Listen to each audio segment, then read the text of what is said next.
Los invito a abrir sus Biblias en la segunda epístola de Timoteo, y en el día de hoy vamos a continuar con esta serie de exposición de las epístolas pastorales. Ustedes saben que en el orden cronológico seguiría la carta de Tito, pero vamos a hacer, ya que hicimos primera de Timoteo, vamos a hacer segunda de Timoteo, para no estar repitiendo la parte, porque saben que el capítulo número 1, que lo vamos a dar a Tito más adelante, pero tendría que volver a tocar de nuevo lo mismo que ya habíamos visto. Así que, como está muy fresquito, lo vamos a dejar. Vamos a seguir con segunda de Timoteo. En esta ocasión le he decidido poner al sermón participando de las aflicciones por el Evangelio. Participando de las aflicciones por el Evangelio. Está basado en la epístola de segunda de Timoteo, capítulo 1, versículo 1 al versículo número 8. Ustedes saben que hay, o ustedes por lo menos conocen a ciertas personas que cuando sufren, ¿qué hacen? Bueno, sí, lloran, de verdad. Pero generalmente son personas que quieren que se acuerden de ellos, empiezan a contarles sus cosas y sus sufrimientos y sus achaques y esto y aquello. Por ahí quieren una atención para ellos, ¿sí? Luego conocemos personas así. Pero en esta epístola vamos a ver que Pablo estaba sufriendo en la prisión, y es muy posible que se le estaban agotando ya los últimos días de su vida, porque lo vemos esta es la última epístola que él escribe antes de que él muriera como mártir. Pero él, en vez de gastar sus últimas palabras en que, mira, estoy acá sufriendo, acá no tengo esto, aquello, él estaba gastando su último aliento en darle aliento a otro que estaba libre para que siguiera adelante. Entonces, él no se iba a enfocar en su sufrimiento, sino que se iba a enfocar en aquel que iba a quedar a la vanguardia, que era Timoteo. Acuérdense lo que dice en Filipenses capítulo 1, versículo 29, que dice: porque a vosotros os es concedido a causa de Cristo, escuchen, no solo que creáis en Él, sino que también padezcáis por Él. Entonces vamos a ver de acá en adelante que no solo Dios nos ha concedido que creamos en Él, sino que también se nos ha concedido. Concedido es como un regalo. Dios dice, mire, le voy a dar este regalo. ¿Cuál es? Sufrir. Cuando vemos el evangelio de muchos en el día, supuestamente evangelio en el día de hoy, vemos que está muy alejado, porque hoy dice lo que quiere que Dios para tu vida es que seas feliz, que seas próspero, que Dios te dé aquello y esto. Pero cuando vemos el evangelio y lo que Dios nos promete a causa de llevar, de seguirlo a Él y de cargar la cruz, que muchos se van a alejar, los enemigos de nuestra casa van a ser los mismos parientes. Entonces Dios nos promete sufrimientos y aflicciones de este lado de la tierra por seguirlo a Él. En Mateo capítulo 5 versículo 11 dice: bienaventurados sois cuando por mi causa os vituperen y os persigan y digan toda clase de mal contra vosotros mintiendo. Y escuche lo que dice: gozaos y alegraos, porque vuestro galardón es grande en los cielos, porque así persiguieron a los profetas que fueron antes de vosotros. Entonces, la promesa que hay acá, amados, es que siempre vamos a tener por causa del Evangelio, no como dice por ahí creo que una parte Pedro, que esa causa, vamos a decir, no por, vamos a decir, por nosotros estar haciendo algo malo, sino por estar predicando la palabra de Dios. A causa de predicar la palabra de Dios, sí va a venir aflicciones. Entonces el verdadero mensaje del Evangelio confronta al pecador, y lo que trae a veces sufrimiento y trae persecución. Y eso es lo que vamos a ver en el día de hoy. Voy a empezar con el primer versículo, y dice así. Ustedes saben, los versículos número del 1 al versículo 1 al 2 está el saludo inicial de Pablo. Dice así: Pablo, apóstol de Jesucristo por la voluntad de Dios, según la promesa de la vida que es en Cristo Jesús.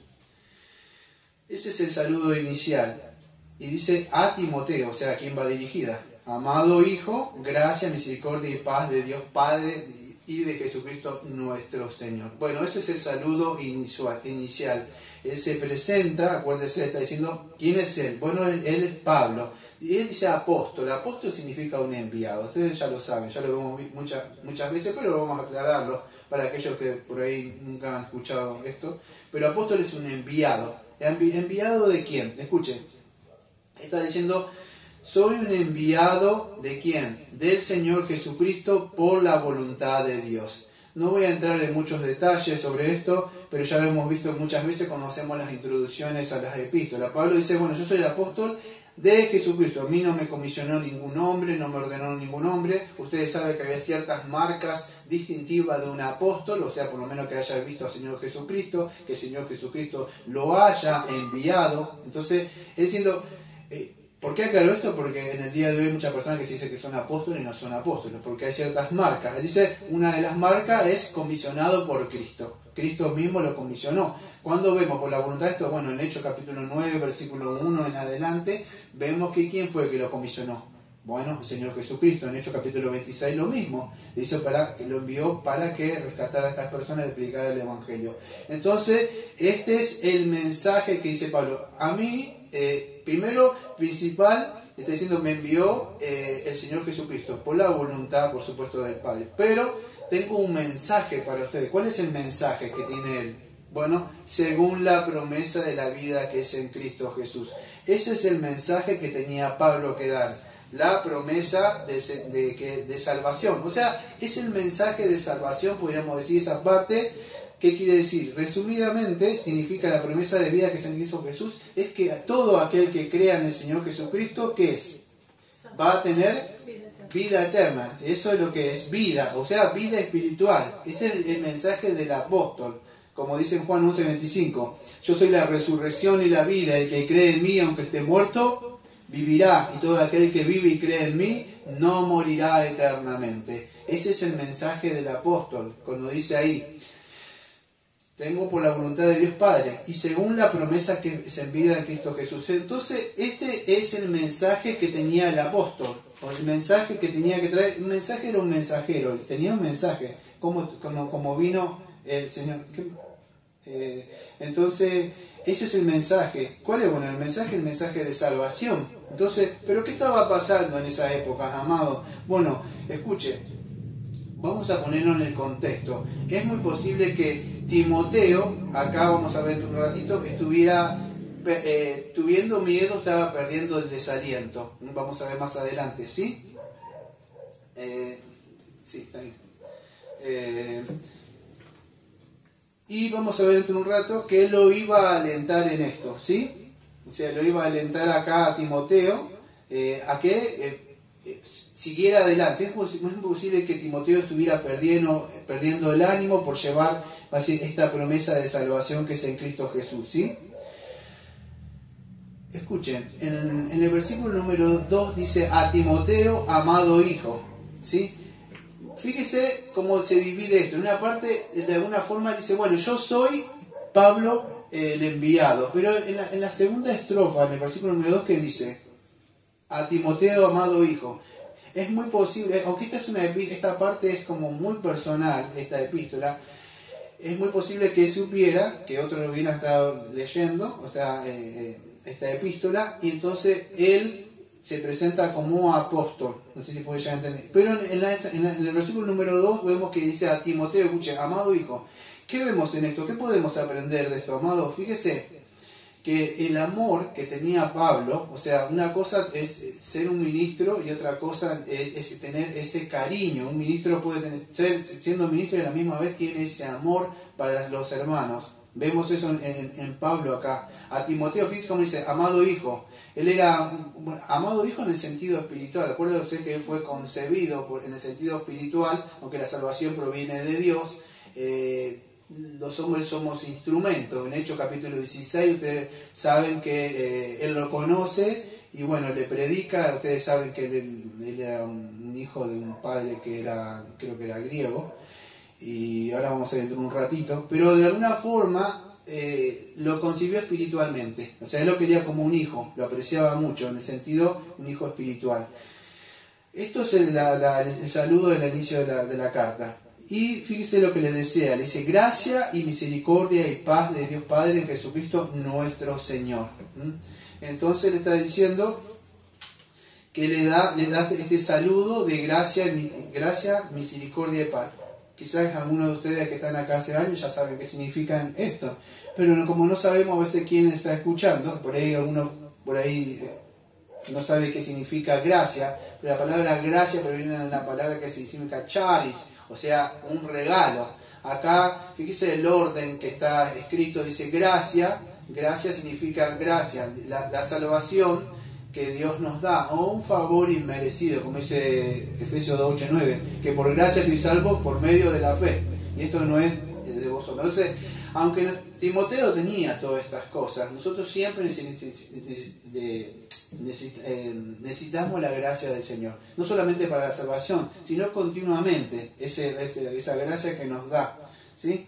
Después en misericordia, la palabra ahí en el griego es eleos, o sea, la misericordia que Dios nos da, o sea, compasión, decir, el otro es, la gracia es el regalo inmerecido. Y esto sería la misericordia de no darnos lo que merecemos.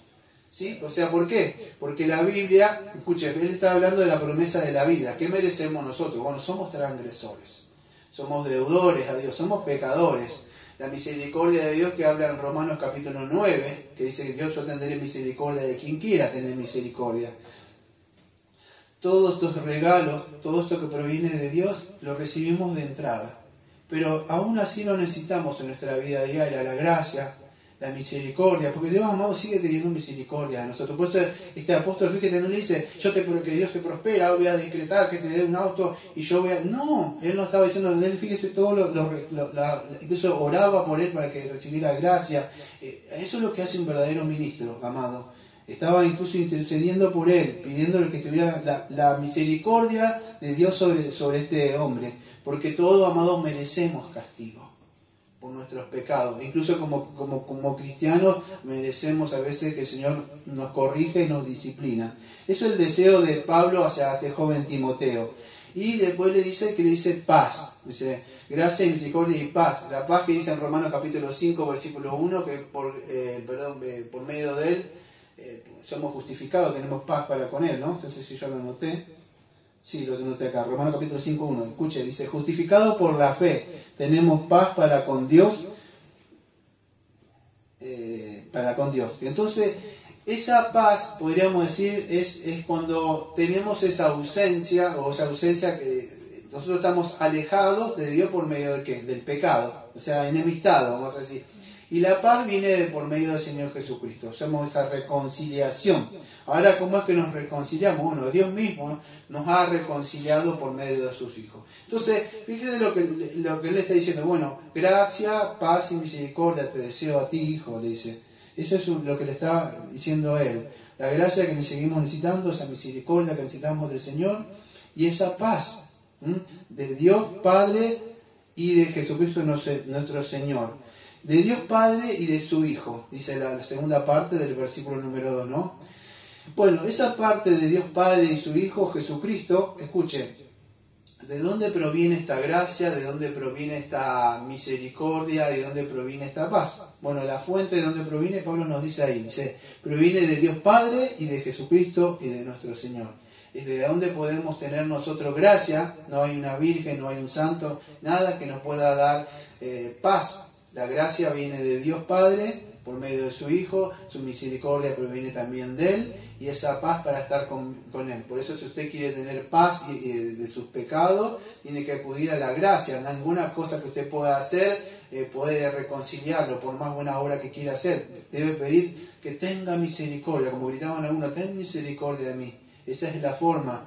Y aún así, como para nosotros como cristianos, seguimos necesitando día a día esto. Fíjese lo último, para allá después, cuando empieza a avanzar el versículo número 3, lo último que voy a decir. Dice, de Jesucristo, nuestro Señor. ¿Sabe? Ustedes conocen la palabra nuestro Señor, ahí qué significa, ¿no? Significa curios. O sea, ¿qué significa curios? Bueno, significa que Él es Señor, amados.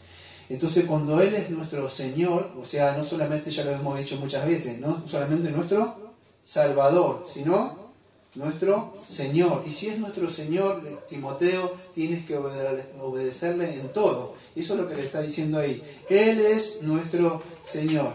Entonces debes obedecerle en todo, amado. Ahora vamos a ver por qué. Porque es muy posible que Timoteo estuviera flaqueando.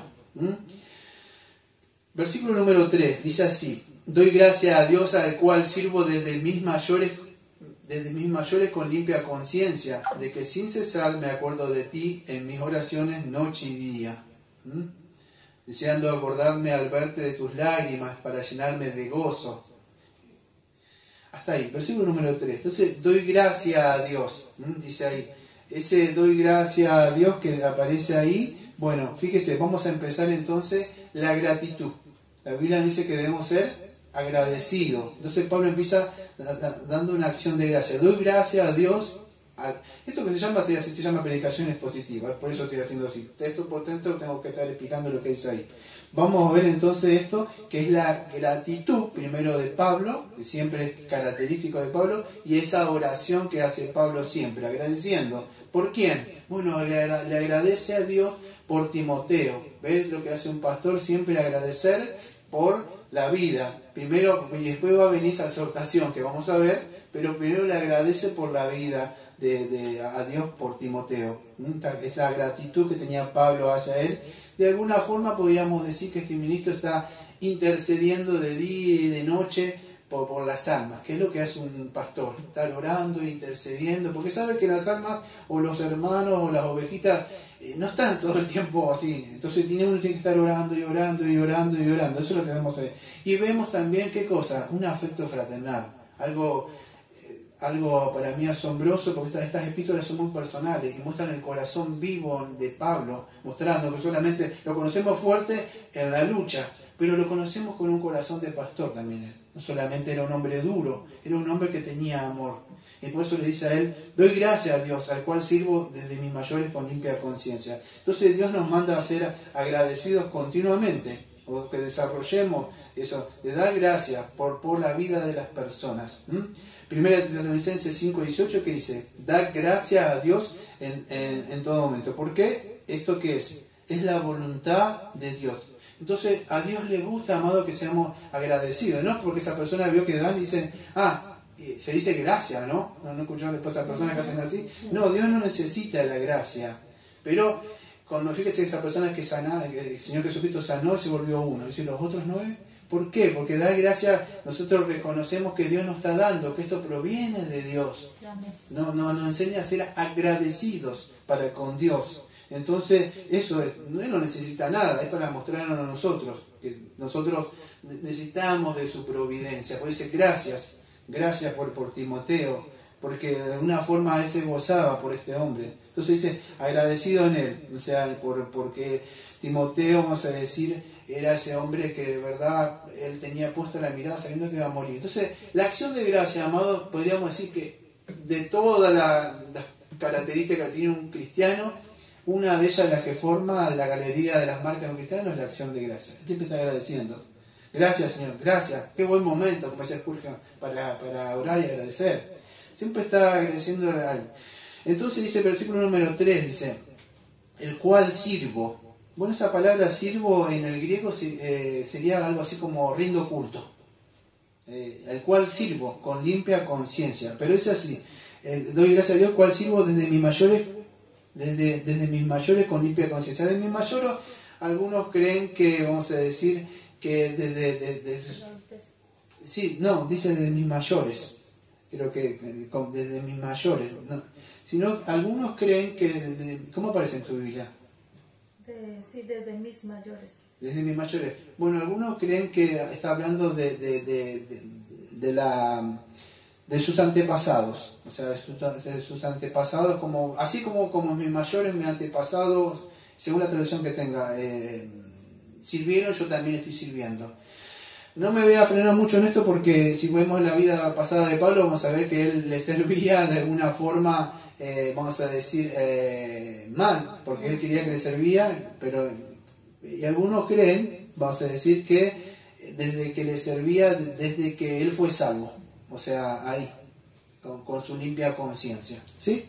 Entonces, Dice, de mis mayores con limpia conciencia. Escuche, esta parte de limpia conciencia sí es importante. Ya lo habíamos visto en la primera de Timoteo, pero lo voy a repetir. Acuérdense que creo que no me acuerdo bien. ¿Sabe? Que limpia conciencia o conciencia, no, la palabra creo que era sunidesis. Es consciente, o sea, ser consciente. O sea, ¿qué es esta palabra conciencia? Bueno, sí me voy a frenar en esta palabrita. En 2 de Corintios 1:12, 2 Corintios 1:12 dice lo siguiente: porque nuestra gloria es esta, el testimonio de nuestra conciencia, que con sencillez y sinceridad de Dios, no con sabiduría humana, dice así, sino con la gracia de Dios nos hemos conducido en el mundo, y mucho más con vosotros. Entonces, presta atención, porque estos 2 o 3 textos que voy a leer, vamos a ver que la forma de conducirnos nosotros está muy ligado con la conciencia. ¿Sí? Ahora lo vamos a ver. Lo repito rápido, por si no se escuchó. Porque nuestra gloria es esta. ¿Cuál es la gloria? Bueno, el testimonio. Dice, ¿qué testimonio? De nuestra conciencia. ¿Cómo se manifiesta que yo tengo un limpio y una conciencia? Bueno, dice, con sencillez y sinceridad de Dios, o sea, tengo mi conciencia bien y estoy sincero, no tengo nada oculto ante Dios. ¿Y ante quién? Y no con sabiduría humana, sino con la gracia de Dios nos hemos conducido comportamiento de la vida cristiana. Si usted tiene bien, ahora le voy a explicar por qué es importante en la conciencia bien.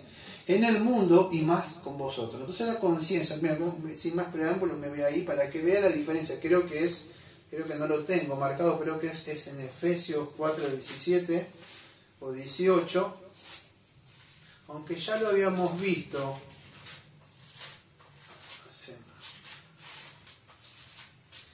Efesios 4:17 y 18, la nueva vida de Cristo. Esto pues digo y requiero en el Señor, que ya no andéis, andéis comportamiento, como los otros gentiles, o sea, como el mundo, que andan en la vanidad de su mente, teniendo el entendimiento entenebrecido, ajeno de la vida de Dios, por la ignorancia que hay en ellos, por la dureza de sus corazones, los cuales después que perdieron toda sensibilidad, se entregaron a la lascivia para cometer con avidez toda clase de impureza. Más que ustedes no habían aprendido, bueno, la nueva vida. Entonces lo que quiero mostrar es que cuando la conciencia está mal, está entenebrecida, está oscurecida, entenebrecida es que tiene oscuridad, no hay luz en la palabra, se endurece, que por consiguiente ¿qué hay?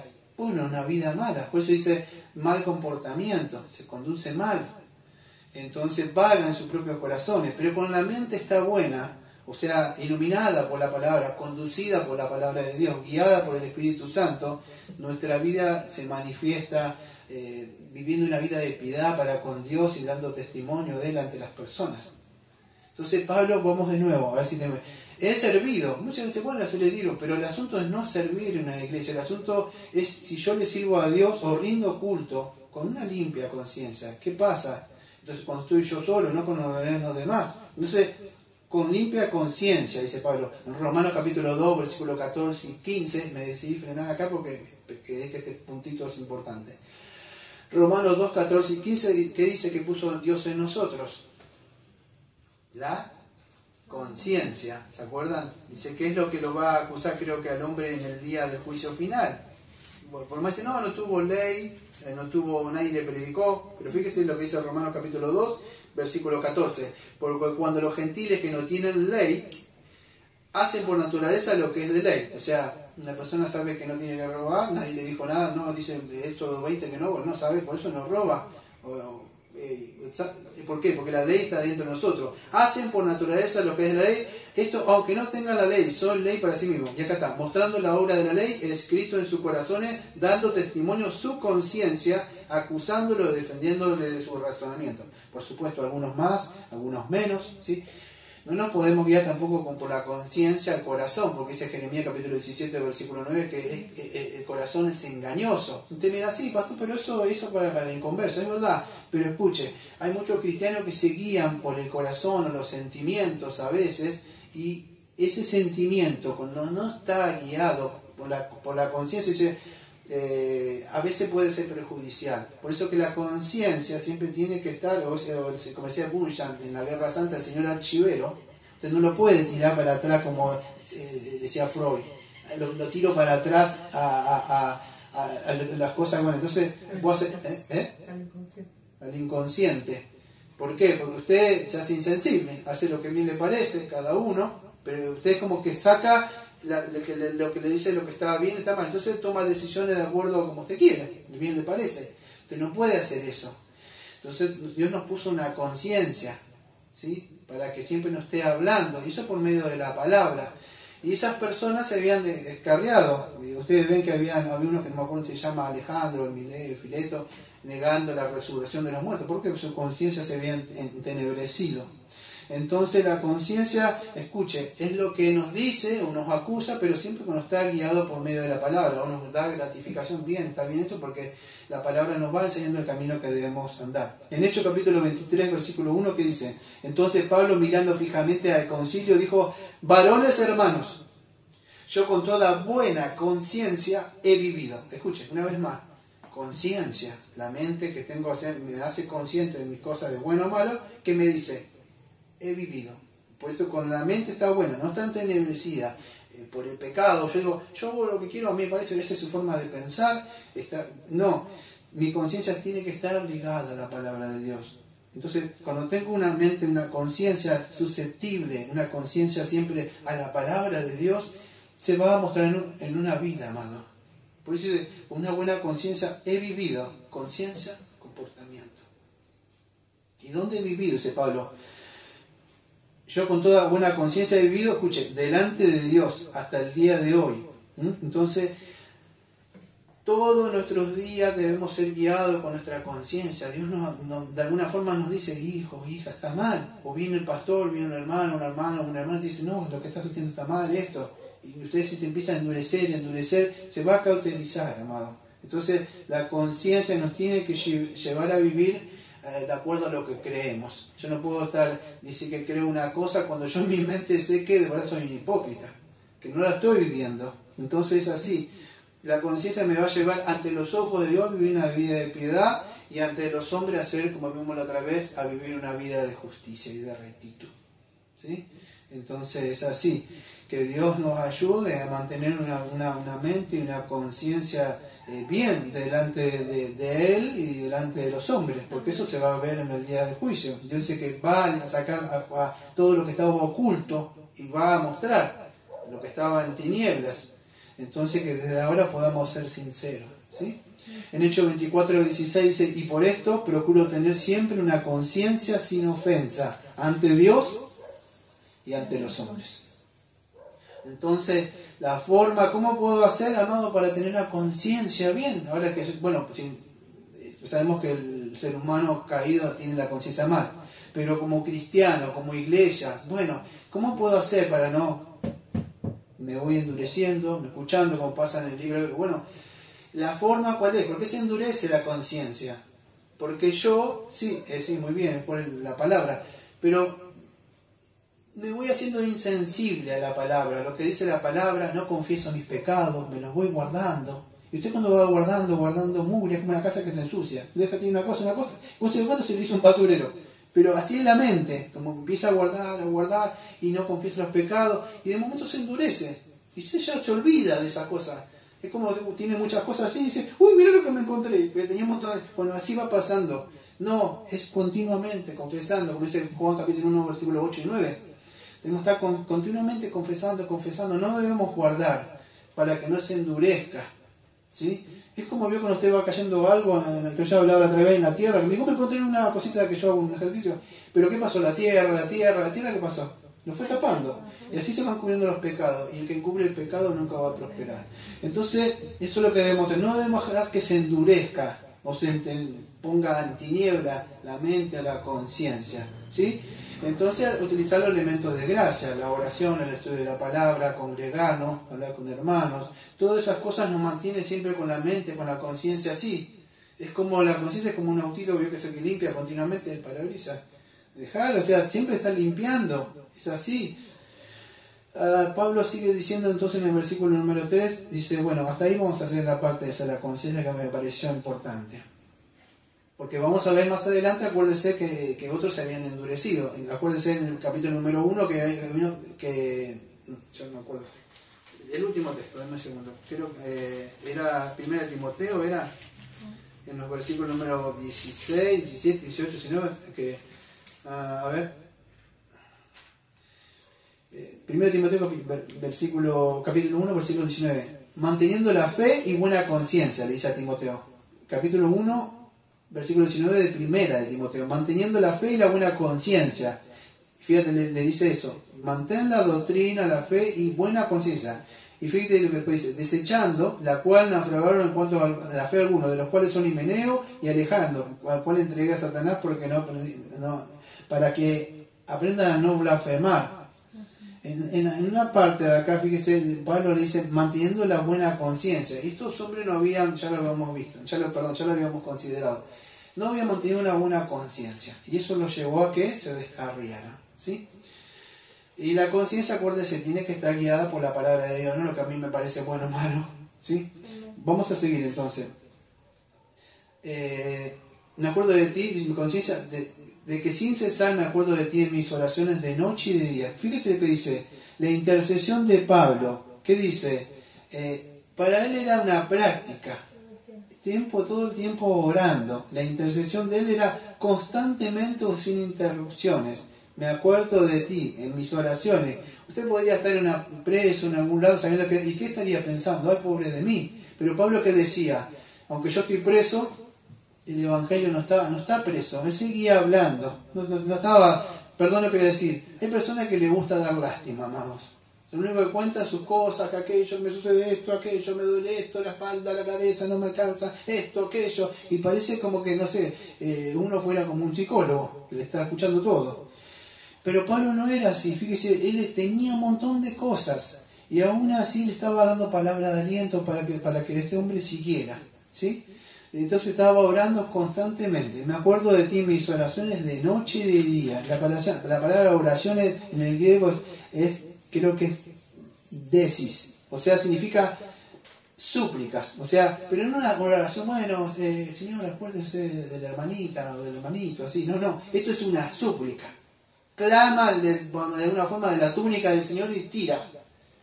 ¿Se puede entender? Suplica por este hombre porque sabía lo que estaba padeciendo y este hombre estaba teniendo miedo de alguna forma. Ahora vamos a ver por qué. Súplica y súplica genuina, ¿no? Que dice, bueno, sí, señora. No, una súplica genuina por Timoteo. ¿Por qué? Porque él sabía que iba a morir. ¿Y quién iba a quedar a cargo, amado? Bueno, iba a quedar a cargo de Timoteo. Yo no sé qué le pasaría a usted, pero uno cuando se está por preparar, yo como ministro y mira que no va a quedar nada, yo confío en el Señor. Pero uno tiene que orar, y estaba orando continuamente por este joven que era Timoteo, sabiendo que se le estaba acabando sus días. Versículo número 4, dice, deseando verte y acordarme de tus lágrimas para llenarme de gozo. Mira el corazón de Pablo, acá vemos un poco de él. ¿Qué él quería hacer en su corazón, amado? Él quería verlo, una vez más. ¿Qué se acordaba de él? Las lágrimas. Y eso, él estaba en su prisión quizás solo y se acordaba, no sabemos si fue la última vez cuando lo vio o se entristeció, pero se ve que ambos se querían mucho. Y vemos el amor, podemos ver el amor del pastor hacia los hermanos y el cariño de Timoteo hacia el pastor. Además, hoy vemos una total falta de respeto hacia los ministros, cuestionándoles y cosas. Y acá vemos el cariño fraternal. Eso que por eso dice Juan capítulo 13, versículo 34 y 35, que en esto nos conocerán el Señor, pero con verdaderos hermanos. Entonces, esto es lo que el Señor nos enseña, a amarnos. Vemos el amor, no solamente teología de Pablo, amado, vemos el amor. En Hechos capítulo 26, versículo 36 y 37, ¿sí? Hay una expresión que es bastante similar a esta.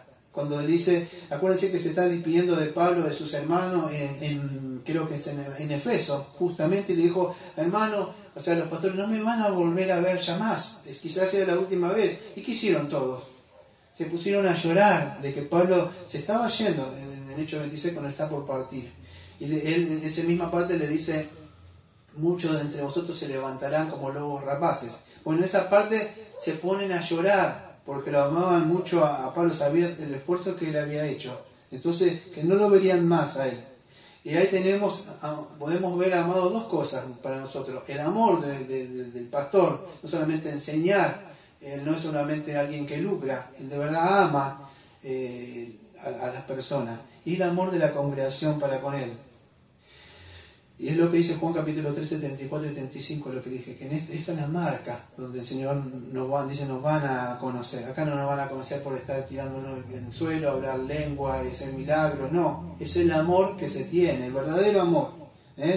Y ahora dirá, bueno, entonces está mal. Usted siempre dice a veces que no está mal ser guiado por los sentimientos. No, los sentimientos tienen que ser gobernados y guiados por el Espíritu Santo. Y acá vemos un amor fraternal, un amor agape, un amor que se entrega, se despoja a sí mismo, porque vea la vida de Pablo. Entonces es así. El sentimiento tiene que ser gobernado por la palabra de Dios y dirigido por el Espíritu Santo. Y él dice, ¿para qué quería verlo? Bueno, él quería llenarse de gozo. Él no se llenaba de gozo para decir, no, porque tengo esto, me regalaron esto, aquello. ¿Con qué se goza? Con lo que van a adorar al Señor, con lo que sirven, con sus verdaderos hermanos y verdaderas hermanas. Ahí está la plenitud de gozo, porque él se goza con eso, hablando de las cosas del Señor. Como, ¿se acuerdan de esas dos personas que iban, no me acuerdo, camino a Maús? Y dice, ¿no sentías en el pecho? Eso se siente, no sé si le pasa a usted. Se siente un gozo, una alegría cuando usted, las cosas del Señor empezamos a hablar y uno dice una palabra y dice, amén, y este texto, ¿te acordás? Bueno, Pablo quería eso, se alimentaba. Dice, para llenarme de gozo. Quizá él en su corazón ya estaba viendo, de alguna forma escatológicamente, que se le acababa el tiempo, pero aún así tenía la esperanza de volverlo a ver, amados, en la vida futura que Dios nos ha prometido. Entonces, que podamos aprender como Pablo, amados, a concentrarnos en las cosas del Señor. Fíjese cómo él podría estar hablando de sus cosas, de sus sufrimientos, y se enfocó en darle aliento a este hombre a que se fortaleciera. Fíjese lo que le recuerda, versículo número 5, trayendo a la memoria la fe no fingida que hay en ti, la cual habitó primero en tu abuela Loida y tu madre, Eunice, y estoy seguro que en ti también. Miren, le trae a la memoria que la fe no fingida de quién. Bueno, la fe no fingida de su madre y de su abuela. Y acá, ¿qué principio aprendemos? Lo que dice Deuteronomio, creo, 6. Los padres son responsables de pasar esta fe y de enseñar a los chicos. No sabemos si van a ser salvos o no. Tampoco los bautizamos como bautistas. Pero sí que nosotros les enseñamos a aquellos que tienen padres, que tienen hijos, o sea, físicos, yo como hijos espirituales, pero a inculcar las cosas del Señor. Es una responsabilidad. Y ustedes saben que el padre de Timoteo era griego. No sabemos las razones, porque no nos da la razón acá. No sabemos si... creo que es muy posible que esta judía se haya conocido al Señor Jesucristo después, pero no creo que ya se haya casado así sería después, o después fue salva, vamos a decir. El asunto que después de ser salva, ¿qué hizo? Bueno, le empezó a enseñar. Fíjese lo que vemos acá, amado. Le empezó a enseñar a este jovencito, a este bebé. Imagínate, dándole comer papilla, lo que sea, empezó a crecer, jugaba con un chiquito. ¿Quién iba a saber que de ahí en adelante iba a surgir un pastor? Que iba a pastorear una iglesia, que le iba a acompañar a Pablo en su trabajo. Usted no sabe, de hijo o quien sea, pero usted no sabe cuándo eso que usted está sembrando va a dar fruto. No lo sabemos, por eso que nosotros sembramos y el Señor dará el crecimiento. Y acá vemos el fruto. Y no era una fe falsa, por eso fe no fingida. ¿Eso significa qué cosa? Que hay una fe sincera. Sí. Hay una fe fingida. Y una fe fingida, muy bien. Hay personas que tienen fe fingida, una fe falsa, una fe hipócrita. Pero vemos que, imagínense, una madre sobreponiendo, que quizás, amado, esto no aparece acá, suponemos, pero a su marido, quizás haciendo esto, me meto más con la Biblia, esto, aquello, y yo enseñándole igual a su hijo, quizás con sus estatuillas griegas. Entonces, esas mujeres, tanto la abuela como la madre, tienen una fe genuina. Una fe que es genuina, bueno, es una fe verdadera, sin hipocresía, eso significa. Y los padres fueron, fueron responsables, tanto la abuela como la madre, ¿de qué? De transmitir esta fe. Y eso es lo que tenemos que hacer nosotros, transmitir la fe. Bueno, tengo hijos, me dirá, bueno, entonces transmitamos la fe a los hijos espirituales, enseñando a la congregación lo que me tengo que hacer yo, ¿no? Entonces, vamos a seguir adelante. Denme un segundo, por favor.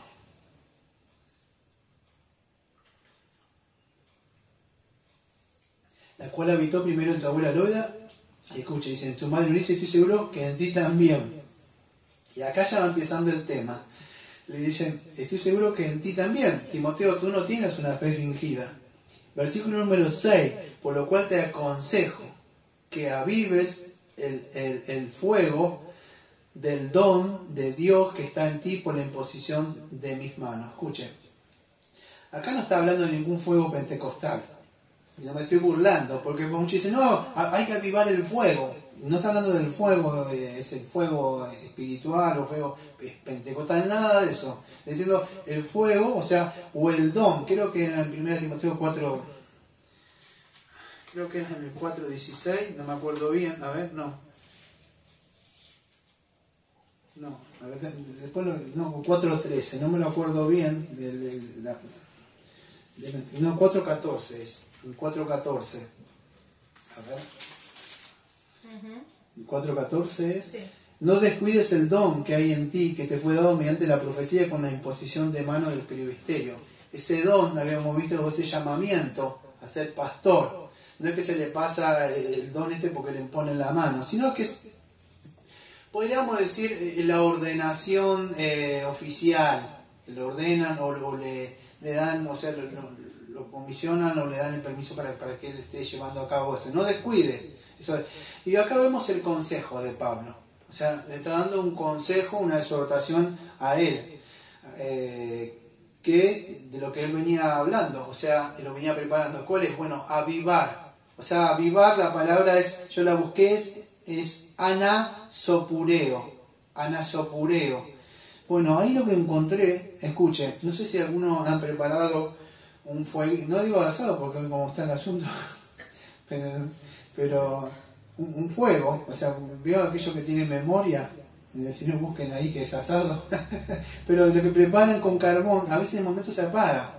Bueno, eso viene de avivar, es cuando usted hace fuego con una tapita, con algo, porque se está apagando. No es que se apagó, usted todo ve, el carbón está ahí, pero por fuego todavía está dentro. Bueno, eso le está diciendo él, aviva, anasopureo. O sea, vuélvete a encender, te estás apagando, Timoteo. ¿De acuerdo? De lo que dice amado en Apocalipsis, dice que Dios vomita a los que son tibios. O sos frío o sos caliente, pero no tibio. Entonces le dice que vuelva a encender eso. O sea, y en 1 Tesalonicenses 5:19 dice que no apaguemos o nos contristemos al Espíritu Santo, ¿sí? En otro contexto.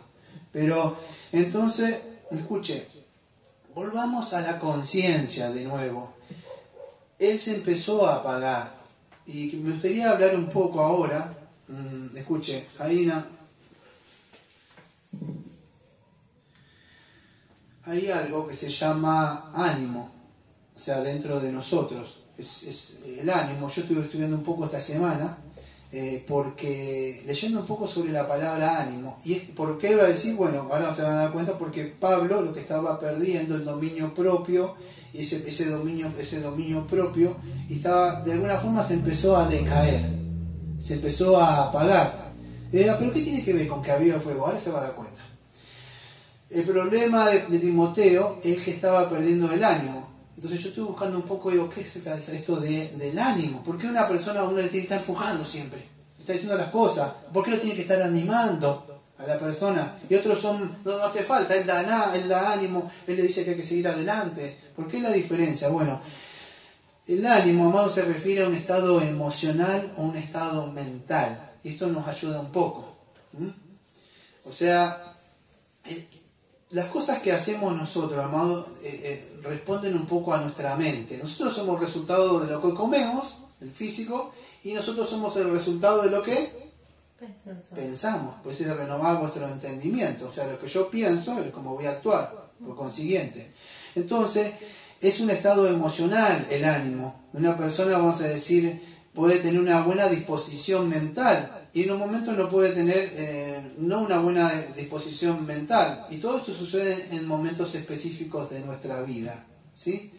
Ahora, cada situación que hacemos nosotros está influenciado por personas, está influenciado por situaciones. Cada cosa, a mí me puede ir mal en el trabajo, en una nota, en un desamor. Todo eso a mí me puede como apagar el ánimo. Se apagan, se puede entender, ¿no? Una persona se apaga el ánimo, por eso. Todo esto lo estoy tratando de explicar para que puedan entender lo que estaba pasando con Timoteo. Él quizás, vamos a decir, estaba perdiendo esa energía. O en el mundo original dicen, no estás positivo. ¿Sí? O sea, es lo que estaba pasando eso. Estaba perdiendo esa motivación que tenía al principio. ¿No vio esas personas que al principio están motivados y tienen mucha... Hay una parte en Mateo 13, no es que me gusta, me da tristeza, que dice que algunos con principio creyeron con gozo y no me acuerdo que algo así dice. Y los afanes de la... Sí, bueno, esa es la otra parte, dice con gozo y no me acuerdo de la otra palabra. Dice, pero los afanes de la vida, las riquezas apagan. Dice, bueno, eso fíjese, ¿por qué? Y en otras partes las persecuciones. Bueno, eso es lo que le estaba pasando con Timoteo. Fíjese, imagínese, él empieza bien y todo bien en el ministerio, pero hay un hombre que está preso. Vamos a ver que ciertas personas lo habían abandonado. En el capítulo 4, versículo 10, vamos a ver un tal Demas que lo desampara, se va al mundo. El único que está con él es el doctor Lucas. Y él le dice que venga Marcos, uno que en una época lo había dejado, pues habían tenido una discusión con otro. Y cada vez se van más y lo dejan. Vamos a ver en los estudios posteriores, más adelante. Y se empezó a quedar solo. Y acuérdense, está en la época de la persecución. Y este hombre, acuérdense también que ir a visitar a un hombre que está preso, ¿qué pasaría? Se podía quedar preso. También estaba por morir. Entonces muchos lo empezaron a dejar a Pablo. Y Timoteo empezó a dudar. Como Juan el Bautista, quizás también estando preso. ¿Y este será? Amado, también no me pasa, pero es muy posible que si somos probados, quizá no sabemos qué puede llegar a pasar, pero él estaba perdiendo el ánimo, se empezó a sentir triste, no tenía ya la motivación que tenía antes, ¿sí? Y entonces empezó ya, de alguna forma, su mente no está bien, no tiene lucidez, por eso se llama dominio propio, tiene que estar bien su mente y emocionalmente, y él empezó a perder el ánimo y por lo consiguiente empezó ya a no tener motivación como antes. Todo entra en nuestra mente. Por eso Satanás, ¿qué busca? La batalla por la mente. Atacar la mente. Entonces Pablo lo quiere animar. Anima, aviva el fuego. No ponga la mirada acá, amado, en este mundo. Este mundo se va a terminar tarde o temprano. Eso es lo que le está diciendo Pablo a Timoteo. Tenía que animarse. Tenía que avivar el fuego que estaba dentro de él, o sea, volverse a parar como al principio, a recuperar ese interés que tenía. ¿De dónde viene? Bueno, amado, ¿dónde cobramos fuerza? No sé ustedes, pero la Biblia creo que dice, en la parte creo que en Romanos 10, 17, si no me equivoco, dice que la fe viene por el oír la palabra de Dios. Si yo me dejo llevar por la circunstancia acá y por la gente que viene o por lo que me dicen, es muy posible que me apague yo, amados. Me empiezo a apagar. No puedo, o sea, yo tengo que escuchar la palabra de Dios, lo que me dice, poner la mirada en los lugares celestiales. Entonces dice, recupera ese ánimo, la motivación que tenías antes.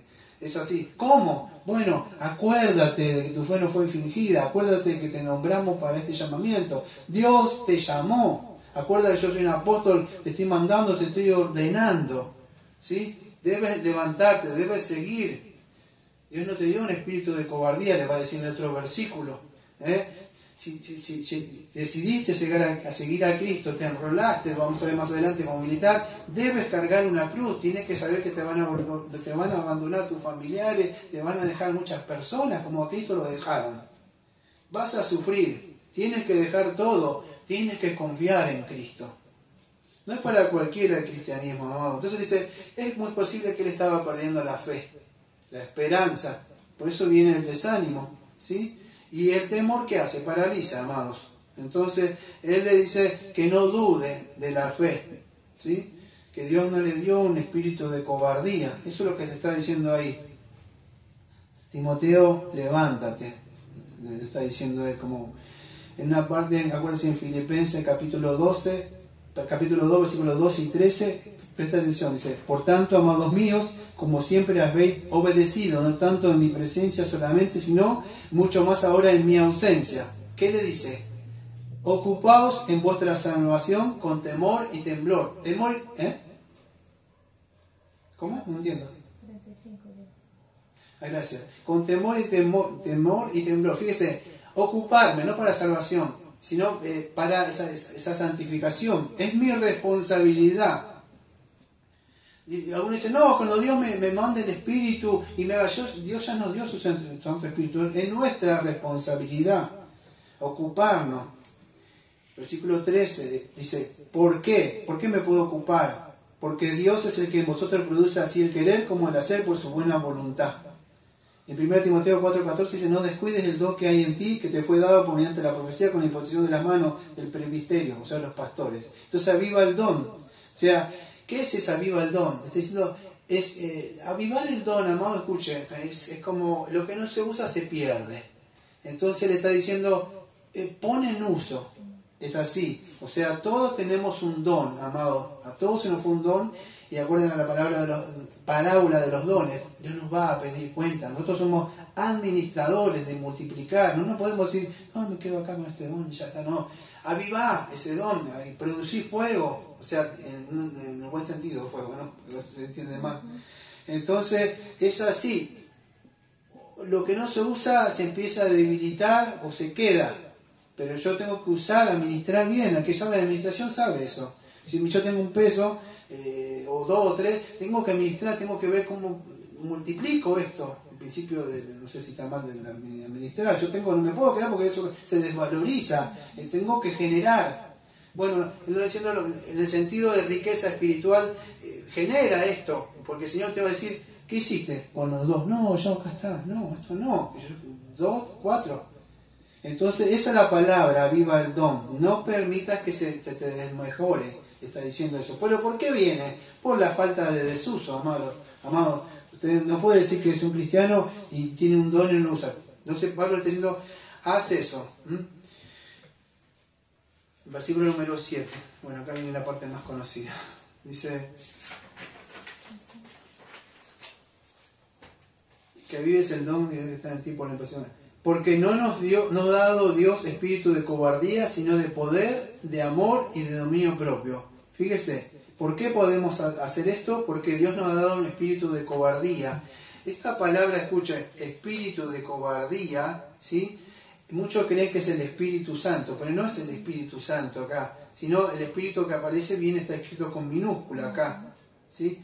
No es que habla del Espíritu Santo, sino que habla, bueno, Dios no nos dio podríamos decir psicológicamente, un sentimiento de cobardía, o una disposición, o una inclinación.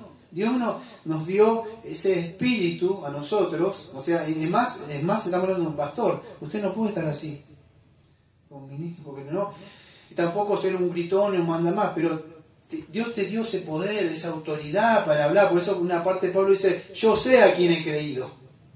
Porque Él tiene seguridad, no la seguridad en mí. Él tiene seguridad en aquel que creyó, que cargó su cruz y murió. Y yo sigo lo mismo. Entonces tú también, Timoteo, no puedes tener ese espíritu así de timidez y de cobardía. Tienes que levantarte. Amado, Dios te dio esa disposición, una inclinación. ¿Cuál es? Bueno, la que vimos ahí en Filipenses. Dios te dio el querer y el hacer. En la parte de Ezequiel 36 dice, yo pondré, yo haré que andéis. Bueno, pues nuestra responsabilidad. Entonces no podemos tener ese espíritu así de cobardía. Eso es lo que está diciendo él. Tienes ese espíritu, esa disposición que Dios te dio. Tienes que avivar tu llamado. No tener miedo. No tienes que avergonzarte de llevar la palabra de Dios. Porque ese es el tema. Él estaba teniendo miedo. O sea, la realidad es que él tenía que enfrentarse a ciertas situaciones y eso le estaba dando miedo a él, amados. Y usted dirá, bueno, Timoteo, todos conocemos la historia de Pedro. también la situación, el miedo que hizo Pedro, le agarró eso. Amado, entonces, mire, está llegando una época donde el enemigo está avanzando, y yo le digo hace rato, el enemigo no juega, amados. A veces, ¿cuánto fue? Hace 2 días más o menos en Estados Unidos se prohibió utilizar el Nuevo Testamento, algo así. Están en eso, sí. Están en esa tratativa, pero están ahí. Ustedes ven que tarde o temprano, yo le dije, van a ir sacando la Biblia, van a sacando las cosas. Ya algunos la sacan del púlpito. Entonces, nosotros tenemos que avivar ese fuego. ¿Qué va a pasar, amados, con que cuando usted no tenga la palabra de Dios? No la haya atesorado dentro de usted. Entonces, lo que dice a él, ahí dice, porque Dios no nos ha dado un espíritu de cobardía, sino de poder y de amor y de dominio propio. ¿Por qué? Porque aparentemente Timoteo estaba teniendo miedo por esta situación que era lógica, y a la misma vez también parece que tenía un carácter así apagado, un carácter tímido, ¿sí? O introvertido, retraído. Tenía ese espíritu, pero tenía que decirle, acuérdate que tú tienes también el Espíritu Santo, y te ha dado, no ha dado espíritu, si bien dice espíritu de cobardía, sino de una parte, sino de poder. La palabra poder viene de una palabra griega que es dunamis. Creo que en Hechos 1.8 dice que yo os daré el poder, algo así dice. A veces no se me olvida. Y tendréis poder cuando haya venido sobre vosotros el Espíritu Santo. Y tendréis poder, sí, cuando haya venido el Espíritu Santo. Ahí está. El poder viene del Espíritu Santo, ¿verdad? Pero no es como hacen acá en estos avivamientos de esta gente, sino que el poder es para testificar. Y la palabra, y me seréis testigo, en el griego es martirios. O sea, ese poder le dará a usted el ánimo para ir a morir por mí. Eso es lo que dice en Hechos 1, 8 y 9. Amén. Y así lo vemos con muchos, que fueron, ahí lo vemos a Pedro temblando, y en el capítulo número 2 lo vemos subiéndose e iniciando el primer sermón que hay, predicando de Jesucristo. Así que eso es el poder que le da a Dios a sus ministros, un dunamis. O sea, viene la palabra dinamita. Mira, bueno, pones algo explosivo, la predicación. No, amado, no es de una dinamita que estamos predicando. Eso no, viene la palabra dínamo. Yo me acuerdo que me era chico, hace mucho tiempo, había una bicicleta, era como un cosito que se ponía en la parte de adelante, no sé si lo conocen ustedes, y era un dínamo. Usted pedaleaba y eso generaba luz por medio de una fuerza motriz, que nosotros al pedalear, eso giraba y lo rozaba, y eso generaba la luz. Para la bicicleta tuviéramos luz. Para nuestra época eso era algo terrible. Yo nunca lo tuve, ¿no? Última tecnología. Sí, pero eso es decir, el dínamo es algo que produce energía constantemente, ¿sí? Se puede usar para muchas cosas, o sea, en la mecánica, pero la idea es esa, es poder. O sea, el Espíritu Santo es poder, o sea, genera poder en nosotros, ¿sí? No es que poder explosivo de algo, la predica, no, genera poder, pero nosotros tenemos que movernos. ¿Se puede entender? Es el conjunto, o sea, que produce. Entonces, es así. Dice Pablo, dice, el Espíritu Santo nos da la energía, que vemos en Hechos 1.8, ¿sí? Recibimos ese poder. Dice, y recibiréis poder cuando haya venido sobre vosotros el Espíritu Santo, y me seréis testigos en Jerusalén, en toda Judea, Samaria, hasta lo último de la tierra. Entonces nos dio ese poder, la capacidad para poder llevar, dice, a cabo esa labor. Entonces, Timoteo, Dios te dio este poder, tienes que usarlo. No puedes decir, no, tuve temor cuando me ganó. ¿Cómo que yo te di esto? Te capacité, ¿acaso tú crees que te paraste porque estudiaste mucho? No, ese poder y eso de ahí no proviene de ti, proviene de mí. Amados, muchas personas, si ustedes han leído, tuvieron miedo. Y conozco muchas historias y libros donde algunos fueron llevados hasta entregar su vida. Y en el momento de la muerte tenían miedo, amados. Y en ese momento Dios los capacitó, le dio fuerza. Tienen a John Hughes que se pone a cantar ahí.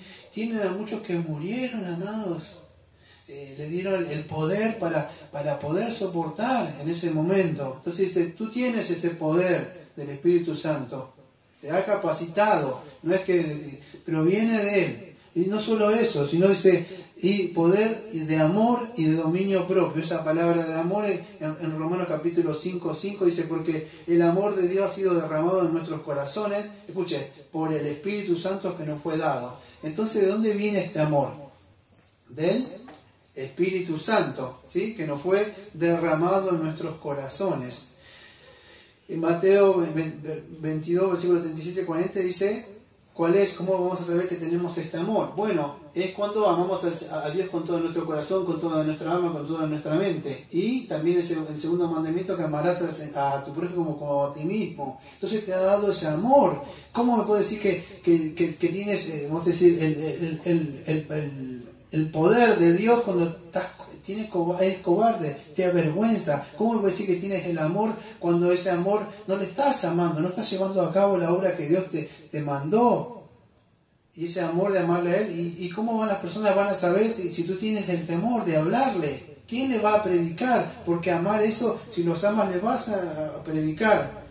Y la última palabra que dice ahí es dominio propio. Bueno, esa palabra dominio propio viene de una palabra que estoy buscando que se llama sofronismo. Sofronismo, que significa, escuche, una disciplina personal. O sea, un control de uno mismo. Eso es dominio propio. No es que yo así controlo mis emociones. No, viene más del sofronismo de la mente. No me acuerdo en el griego. De la mente, frente. El sofronismo es el dominio de la mente. O sea, tengo yo esa disciplina personal, tengo cordura, no me dejo llevar por mi mente, por mis sentimientos. Tienes eso. Tienes una cordura, eres prudente, Timoteo. Entonces, tú puedes dominar tus emociones. No dejes que te dominen las emociones, el temor. Que si le predico, están todos hablando acá, y si yo hablo de Cristo no me van a querer más ahora. No me van a aceptar más. No te avergüences del Evangelio. Hay una parte, escuche, en Marcos 8:38 que dice, porque el que se avergonzare de mí y de mis palabras en esta generación adúltera y pecadora, el Hijo del Hombre se avergonzará también de él cuando venga en la gloria de su Padre, con los santos ángeles. Amado, esta palabra no la digo yo, lo dice el Señor. ¿Qué va a hacer usted ese día? Porque el Señor dijo, voy a pedirte, le dijo al profeta, la sangre de ellos. Y Pablo mismo dijo, soy libre de su sangre. Su responsabilidad es predicarle, no se puede hacer más. Entonces le dice, predícales. ¿Por qué? Pero ¿yo qué puedo hacer? Bueno, Romanos 1:16, ¿qué dice? Que el Evangelio es poder de Dios para salvación. Por eso dice, Romanos 16 dice, escuche, porque no me avergüenzo, con el niño que vamos a hacer cerrar, porque no me avergüenzo, bueno, porque no me avergüenzo, ¿por qué? No me avergüenzo del Evangelio. ¿Por qué? Dice él, porque es el poder de Dios. ¿Para qué? Para salvación. Ese es el Evangelio, amado. El Evangelio no para prosperidad, para que usted se sienta bien, le vaya todo. No, el Evangelio es esa invitación de Dios a la reconciliación por medio de Jesucristo, donde usted haya perdón de sus pecados. Usted no se debe avergonzar. Nadie se avergonza. ¿Qué pasó con esa persona? ¿Usted cree que se avergonzó cuando le predicó a usted? No, amado. Es eso. El Evangelio confronta a las personas, se molestan. Ay de usted si está con la persona y está todo bien y usted está ahí. Amado, porque en ese día... mire, quizá usted sea salvo por, como dice 1 Corintios 3, chamuscado. Pero ¿qué va a pasar con esas personas, amados? Sí, chamuscado que no está quemado, casi se quemó. Por gracia se salvó nada más la persona. Pero para salvación a todo aquel que cree. Entonces, eso es lo que está diciendo él. Pablo, encarcelado, le está hablando a este joven Timoteo, dice, no te avergüences, amado. Fíjate fíjate en mí. Yo no me avergüenzo, aunque estoy preso, sigo hablando. Estoy por ser ejecutado. Y aún así no estoy temeroso. Entonces, muchos lo habían abandonado a Pablo. Pero él le decía que tenía que dar testimonio. ¿Testimonio qué? Bueno, el mensaje del Evangelio. Eso le dice. Y dominio propio. Por tanto, no te avergüences de dar testimonio de nuestro Señor y de mí, preso suyo, sino participa de las aflicciones por el Evangelio según el poder de Dios. Acá está el título del sermón. Que yo puse participando de las aflicciones del Evangelio. Entonces, ¿qué le está diciendo él? versículo número 8, el último. Por tanto, o sea, por todo esto que te vine diciendo, que dice, no te avergüences de dar testimonio de nuestro Señor. Fíjese, no te avergüences. ¿Usted cree que el Señor Jesucristo se avergonzó de usted? Amados, Él tenía que vino a dar testimonio, o sea, a hablar, predicar, y Él nunca se avergonzó, amados. Nosotros nos avergonzaremos, nos avergonzaremos de dar testimonio de lo que Él hizo en la cruz, amados. Entonces debemos abrir nuestra boca. No puede ser que el miedo nos paralice. Debemos tener temor de Dios. Si lo digo con amor, amados, tenga temor de Dios. ¿Qué va a pasar cuando venga Cristo?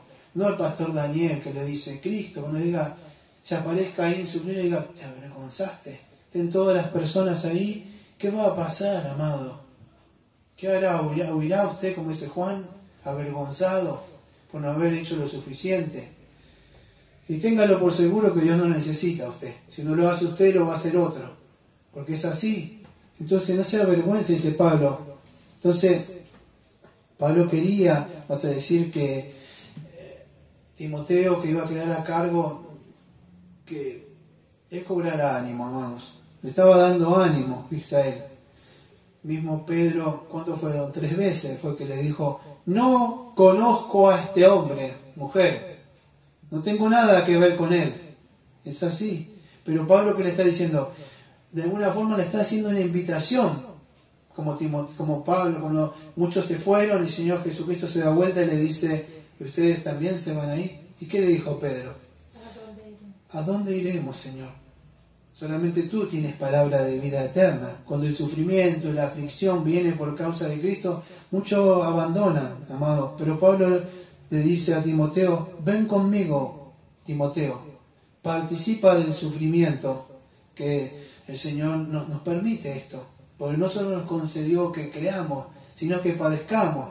Es lindo decir, no, sí cargo la cruz, pero cuando usted tiene que cargar la cruz, viene ese sufrimiento, amado, muchos se van a ir, las aflicciones. Es así, cuando usted predica, téngalo por seguro, que muchas personas se van a alejar. Cuando Jesucristo predicó el Evangelio, amados, tuvo que sufrir en su carne muchas aflicciones y que lo llevaron a la cruz por abrir su boca y predicar el mensaje. Él también entonces, escucha, si nosotros somos cristianos y somos discípulos de Él, Él también nos permite a nosotros que participemos de esas aflicciones por el Evangelio. Fíjese, en primera de Pedro 4:14, en adelante,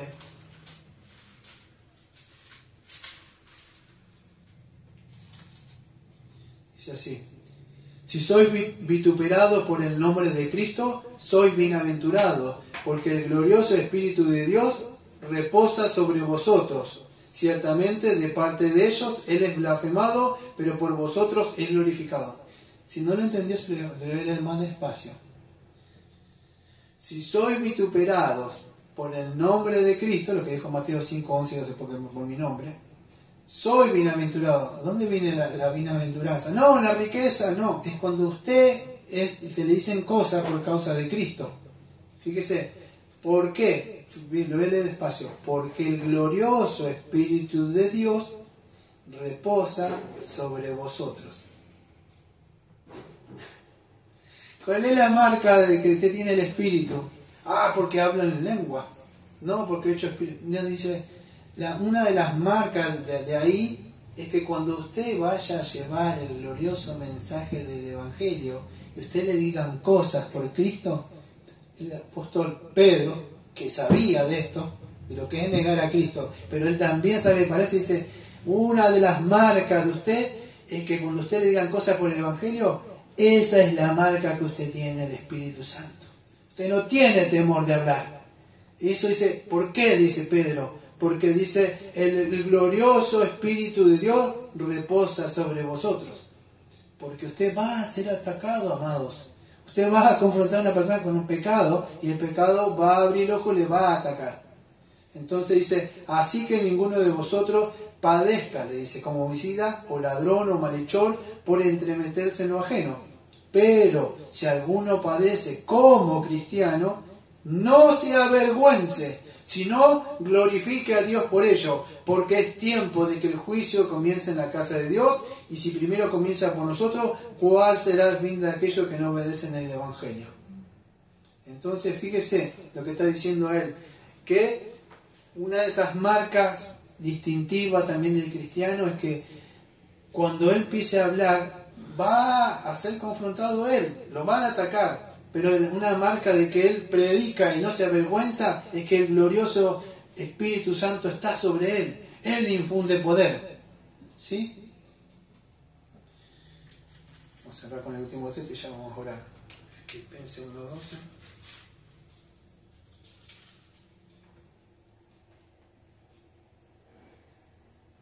Vamos a cerrar con este texto, amados.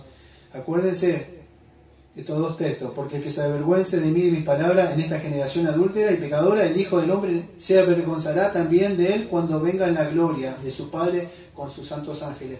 Y fíjese lo que dice Pablo en Filipenses, que estaba preso. Filipenses 1:12 y 13.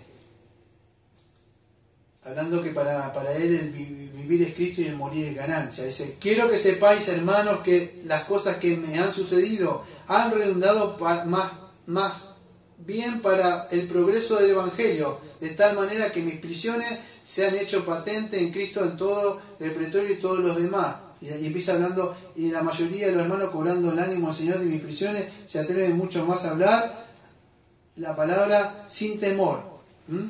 Y empieza a hablar, amado, que él no se avergonzaba de este Evangelio. ¿Por qué? Dice, el versículo 21 dice, porque para mí el vivir es Cristo y el morir es ganancia. Mas si el vivir en la carne resulta para mí en beneficio de la obra, no sé entonces qué escoger, porque ambas cosas estoy puesto a estrecho, teniendo el deseo de partir, estar con Cristo, lo cual es muchísimo mejor, pero quedarme en la carne es más necesario por causa de vosotros. Ese es el espíritu, amado, que tenemos que tener nosotros, amados. Ese espíritu de llevar el Evangelio hasta lo último, amados. Le puedo asegurar, cuando usted ponga en práctica esto, usted va a padecer, usted se va a quedar solo. En el sentido que muchos se van a alejar, se van a ir los demás, se van a ir muchas personas, van a quedar lo que tengan que quedar, amados. Entonces lo invito a que usted, amado, siga adelante. Vamos a orar. Amado Padre, Señor, venimos al trono de la gracia, Señor, le agradecemos, Señor, porque, Señor, usted nos ha confrontado a nosotros. Muchos de nosotros, Señor, hay situaciones que quizá por ahí no hablamos, y cuando digo esto, me uno junto con la congregación, para no decir, ustedes no oran, ustedes no predican, ustedes no. Todos, Señor, como Daniel mismo decía, hemos pecado. Entonces, Señor, que no nos avergoncemos, Señor, como cristianos, Señor. Porque, Señor, negar a una persona el Evangelio es avergonzarse, Señor. Tener vergüenza de Jesucristo. Como dice Isaías 63:10, dice, mas ellos fueron rebeldes y me hicieron enojar, y su Santo Espíritu, por lo cual Él se volvió enemigo y Él mismo peleó contra ellos, Señor. No queremos que se moleste, Señor. Entonces, Señor, usted nos ha encomendado llevar un mensaje de salvación a las personas, Señor. Nosotros somos responsables, Señor, de tener esa actitud, Señor. Así que le pedimos, Señor, que como iglesia, Señor, usted siempre nos acompañe y su Santo Espíritu, Señor, para llevar este glorioso mensaje de salvación a las almas perdidas. Le pedimos esto en el nombre de Jesucristo, Señor. Amén. Amén. Amén.